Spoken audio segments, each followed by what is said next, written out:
Good morning मेरे प्यारे बच्चों। कुछ टेक्निकल प्रॉब्लम की वजह से इस तरह का वीडियो बनाना पड़ रहा है। फिर जैसे आप लोगों को पढ़ाया जाता है जिस तरह से वीडियो आती है वैसे ही वीडियो आएगा। पिछले क्लास में हमने आपको इफ़ेक्ट ऑफ फ्रिक्शन बताया था। आज आपकी वीडियो में हम बात करेंगे फैक्टर अफेक्टिंग फ्रिक्शन पे। किन किन फैक्टर पे फ्रिक्शन डिपेंड करता है, तो उनमें से जो सबसे पहला है वो नेचर ऑफ सरफेस है। तो इस डायग्राम को थोड़ा अच्छे से देखना, यानी कि यहाँ हमने रफ़ लिखा है लेकिन रफ़ सरफेस बना नहीं है, रियल में यहाँ रफ़ सरफेस बन गया, तो ध्यान देना है। तो जो रफ़ सरफेस होता है, यहाँ मान लो जो इस टाइप का सरफेस, ये रफ़ टाइप का, ठीक है ना, तो इस पे जहाँ मतलब इरेगुलरिटी ज़्यादा होगा ना, वहाँ फ्रिक्शन ज़्यादा होगा। तो इसको जो स्मूथ सरफेस है तो इसको स्मूथ भी बना लो, ये एकदम से एक लाइन टाइप का बना लो स्मूथ। तो ये चीज़ें समझ आनी चाहिए। तो पहला बात हो गया नेचर ऑफ सरफेस में याद रखना है, रफ़ सरफेस होगा तो फ्रिक्शन ज़्यादा होगा और स्मूथ सरफेस होगा तो फ्रिक्शन कम होगा। इसके बाद एक स्प्रिंग बैलेंस होता है।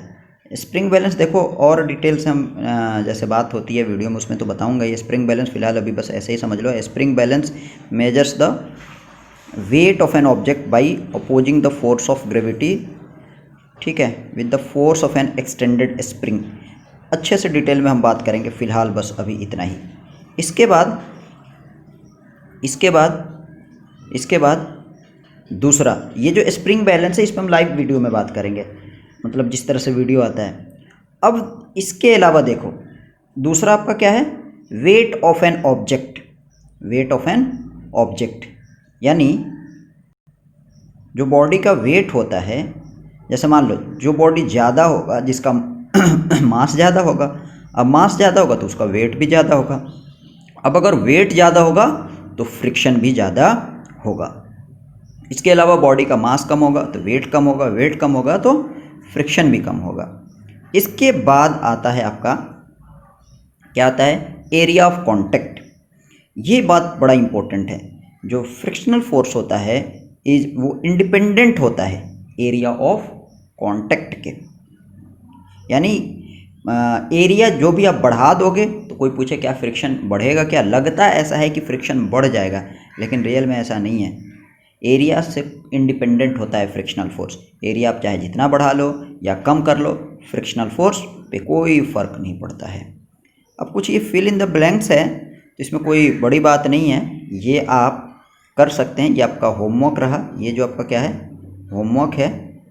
अब देखो फ़िलहाल अभी तो फ़िलहाल हो गया, जो भी बातें हमें बतानी थी हम फिर से एक बार रिवीजन करा देते हैं। देखो अभी हम बात किए हैं इफ़ेक्ट ऑफ फ्रिक्शन, कल बात हुई थी। आज हम बात कर रहे हैं फैक्टर अफेक्टिंग फ्रिक्शन पे। किन किन चीज़ों पे फ्रिक्शनल फोर्स डिपेंड करता है, किन किन फैक्टर पे। तो उसमें सबसे पहला nature of surface. Nature of surface में ध्यान देने वाली बात क्या है, रफ़ सरफेस। तो रफ़ सरफेस ऐसी होनी चाहिए जो वैसा नहीं लग रहा है, तो ऐसा बना लेना है, ये रफ़ सरफेस। अगर ज़्यादा इरेगुलरिटीज होगी तो फ्रिक्शनल फोर्स ज़्यादा होगा। अब इसको स्मूथ बना लो, स्मूथ बना लो। अगर स्मूथ होगा तो फ्रिक्शनल फोर्स कम होगा। हमने बोला स्प्रिंग बैलेंस क्या करता है, क्या होता है, कैसे उसका यूज़ करते हैं हम लोग। जैसे वीडियो हम लोग का जिस तरह का आता है उस वीडियो में हम लोग अच्छे से बात करेंगे। इसके बाद हमने बोला कि फ्रिक्शनल फोर्स इसके बाद जो डिपेंड करता है वे वेट ऑफ बॉडी पे, वेट ऑफ एन ऑब्जेक्ट पे डिपेंड करता है। वेट, फोर्स एंड प्रेशर में हम लोग बात कर चुके हैं। अगर मास ज़्यादा होगा तो वेट ज़्यादा, क्योंकि आपको पता है वेट इक्वल्स टू क्या होता है, W इक्वल्स टू क्या होता है, mg होता है। तो मैंने बताया है, देखो मास ज़्यादा होगा तो वेट भी ज़्यादा होगा, मास कम होगा तो वेट भी कम होगा। तो ये सारी बातें हैं, कोई बड़ी बात नहीं है। तो मास ज़्यादा होगा तो वेट ज़्यादा होगा, वेट ज़्यादा होगा तो फ्रिक्शनल फोर्स ज़्यादा होगा, मास कम होगा तो वेट कम होगा, वेट कम होगा तो फ्रिक्शनल फोर्स कम होगा। इसके बाद जो तीसरा बड़ा इंपॉर्टेंट पॉइंट है, एरिया ऑफ कॉन्टैक्ट। क्या है, area of contact. Frictional force area of contact के इंडिपेंडेंट होता है, इंडिपेंडेंट होता है। आप चाहे सरफेस के एरिया को, सरफेस एरिया ऑफ कांटेक्ट को बढ़ा दो या घटा दो, फ्रिक्शनल फोर्स पे कोई फ़र्क नहीं पड़ता है। इसके बाद ये रहा आपका होमवर्क। इन सारी बातों को फिर से हम लोग डिटेल में बात करेंगे, लेकिन आज ना लाइट है ना मोबाइल चार्ज है, बहुत सारी प्रॉब्लम है इसलिए नहीं हो पाया।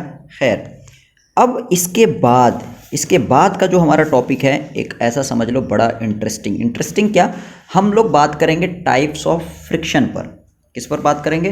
टाइप्स ऑफ फ्रिक्शन पर। अब ये टाइप्स ऑफ फ्रिक्शन में जैसे आपका हम लोग देखेंगे एक्सटर्नल फ्रिक्शन होता है, आपका इंटरनल फ्रिक्शन होता है, ठीक है। अब फिर ये आपका जो एक्सटर्नल फ्रिक्शन है उसको हम लोग ऐसा समझ लो 4 पार्ट में बांट देंगे, static friction, limiting friction, sliding friction. उसी इसके अलावा आपका रोलिंग फ्रिक्शन क्या होता है।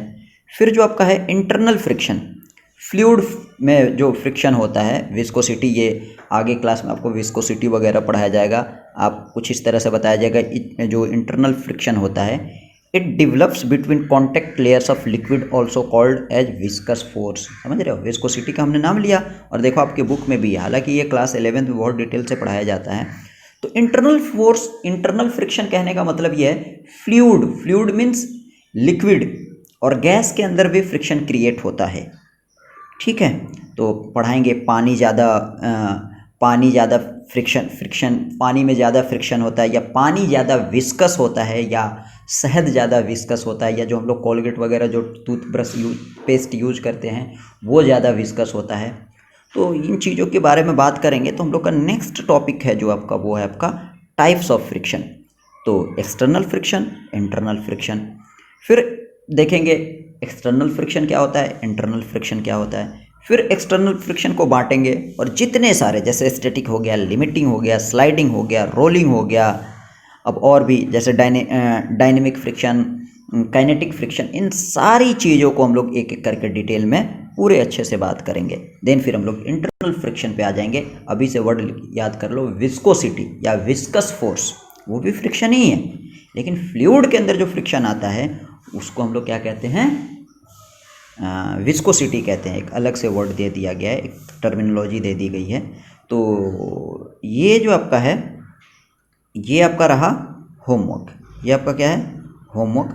तो आज बहुत अच्छा तो नहीं हो पाया, लेकिन फिर भी कुछ ना कुछ तो हम लोग सीख रहे हैं। हमारी स्टडी तो जारी है, इसी तरह से जारी रखना अपने स्टडी को।